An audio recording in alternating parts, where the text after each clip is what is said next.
Guys, there are spoilers for this film and this review. So if you don't want to be a sheep and follow the herd, go out film, then come back. You have been warned. Hey guys, welcome back to another week of Ticket Tuesday. I'm your host, Ron HD. So yeah, this is going to be a great time. Hey guys, and welcome back to another episode of Ticket Tuesday. I'm your host, HD, and this week we watched The Sheep Detective, starring Hugh Jackman and Julia Louis-Dreyfus. Now, this film is a comedy murder mystery, and I will say that I liked it. I thought it was enjoyable, and I think I liked the comedy of it. I liked the dynamic of all the sheep characters. And overall, I thought it was a really fun time, but a little tangent. Why I enjoyed this film, I'll tell you why, and more. Back at the house. A clue! Every time something happens with this case, That's my hat! there they are. A clue! Thank you all. Sheep can do things. In fact, we can do anything. I want to bash it so bad.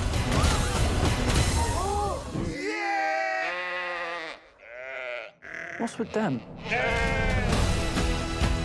Hey guys, and welcome back to another episode of Ticket Tuesday. I'm your host, Ronan Time HD, and this week we watched The Sheep Detectives, directed by Kyle Baldy, based on the novel Three Bags Full, written by Leonie Swan. It is starring Julia Louis-Dreyfus, Bryan Cranston, Chris O'Dowd, Hugh Jackman, Regina Hall, and Patrick Stewart. Alright. This film is a comedy murder mystery, right? And I'll say it was a fun time, you know? So I'm just going to jump right into it. This movie is essentially, like, the premise is there is this shepherd, right, who he really loves his flock of sheep. He gave them all names, and they all have these special traits, and the main focus, the main important thing about this is he reads them all the time. He reads them these whodunit stories and mystery stories, right? Murder mysteries, this and that. But then he dies of mysterious circumstances. So then the sheep are like, well, we suspect foul play and we will solve the crime, because they think that they know so much because they've read and heard all these stories that he would read to them. So, and by the way, the cop, the one cop that works in this small little town is an idiot, right? And they know he's an idiot, so they help him to be a better detective. They basically Ratatouille guide him into being a better detective, these animals controlling this dude.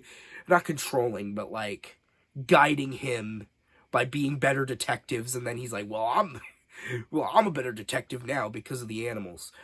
Which is literally the only similarity this has with Ratatouille.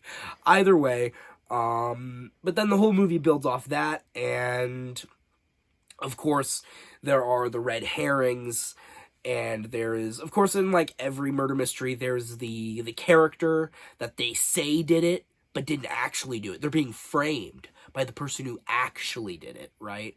Because they have to have a scapegoat, right?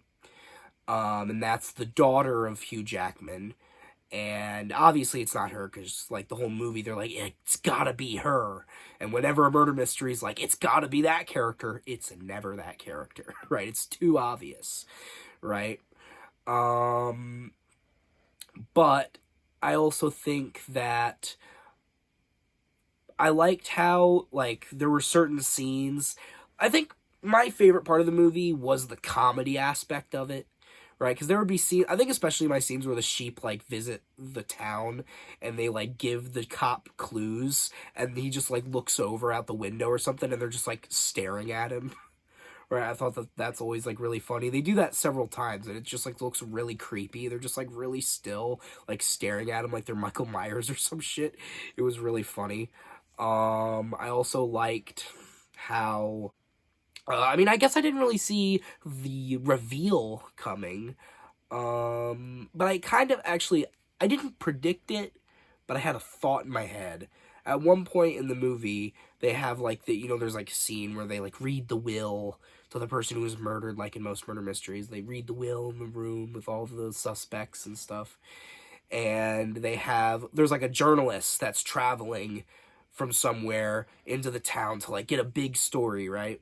But he's not a part of the will, so they kick him out and he goes upstairs. And then they call Hugh Jackman's son, who's South African, on the phone. He's not South African, he lives in South Africa. Either way, doesn't matter. They call him on the phone, and I'm like, wait, maybe that guy on the phone is the killer, because it's not the girl, because it's too obvious. But obviously, if somebody's getting inheritance, they could be the killer, right? Because they want money, right? They want, like, profit. But I'm like, there's no way. That guy's in South Africa. That guy can't be the killer. And then it is that guy, like, later in the movie. So I had the right idea when he was first introduced, but I kind of got tricked by the movie a little bit. Because it's revealed that the journalist, the reporter, was actually the son of Hugh Jackman, who had, like, this evil plan to murder Hugh Jackman, to, steal his inheritance and get all his money to be rich, right? Because, obviously it's always money with these movies. They always want money, or they want, like, inheritance, or they want power, something like that. Or they want to, like, silence someone. Either way, it's always something along those lines. And I think, though, even though the murder mystery, I think, is well developed, and I think there are, like, the clues are laid out, because, as I said, I almost immediately picked up on it before I got tricked by it, so obviously it was there.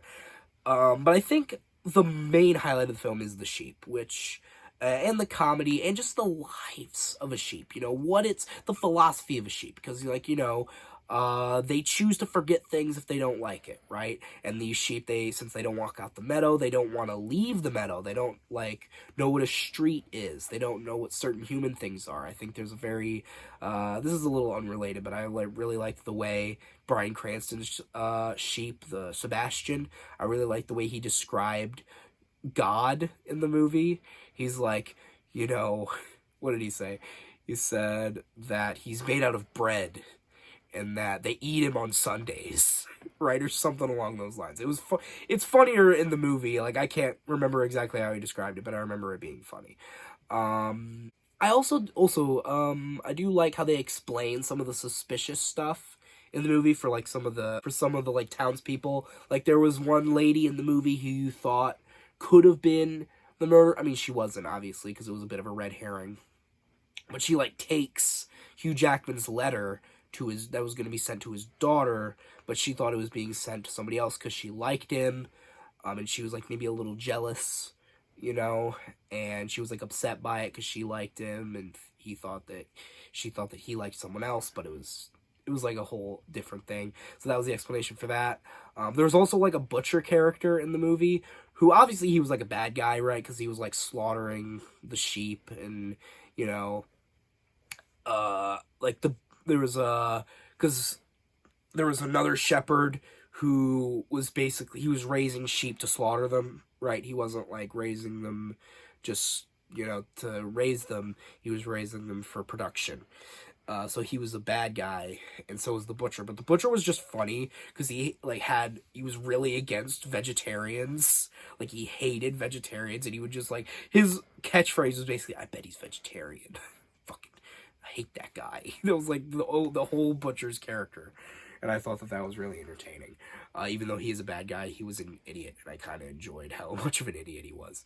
I also liked how, in the movie, they kind of swayed you a little bit. With, at the beginning, in the will, he said, in, like, the will that the guy had, the Hugh Jackman made, he described there were 2 murderers, 1 victim, a bad shepherd, or whatever in this room, and I liked how the bad shepherd, you'd expect the bad shepherd to be, the guy that I mentioned earlier, but it was that he was actually one of the murderers, because the 2 murderers were the butcher and the guy, because, they were killing the sheep and selling them, and the bad shepherd was actually this priest in the movie, who was kind of, like, being underpaid, like, kind of taking under the table deals and stuff, kind of, the whole Bible quote of, you've turned this house of God into a den of thieves. Maybe not exactly, but he was, like, bit, like, sleazy a little bit, and he was, like, being a little sinful, I suppose. So he was a bad shepherd. And I liked that little, what is it called? Like a misdirection? Is that the right term? Yeah, like a misdirection. I like that misdirection. So I think that this film was just really enjoyable, and I think I'm just gonna wrap it up now. I think that I would recommend this film. You know, if you like murder mysteries, if you like sheep, right? If you really like sheep, this is the movie for you. But overall, if you like murder mysteries, I think this is a good time. And I think it's enjoyable in that regard. And it's just a decent family movie, right?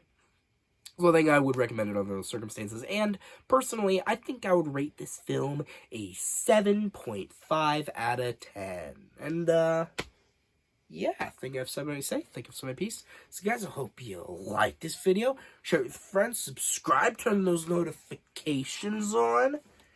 Comment down below how much you liked it. But you guys know how it goes. I didn't really say that. What I really meant to say is if you guys hated this video, unsubscribe, dislike it, hate me in the comments. And I've been Louis-Dreyfus. Off to catch a murderer.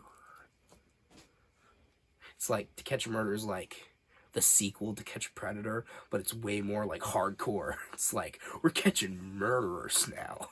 We're not just like catfishing predators. We're gonna catfish murderers, which I'm not even sure how you would do that. I'm not even sure how you would do that. But Chris Hansen will find a way. So I was watching this movie, right? And after I finished it, I looked on the Wikipedia article, and it said that one of the writers for the film had, like, been really inspired by the book that this film was based on.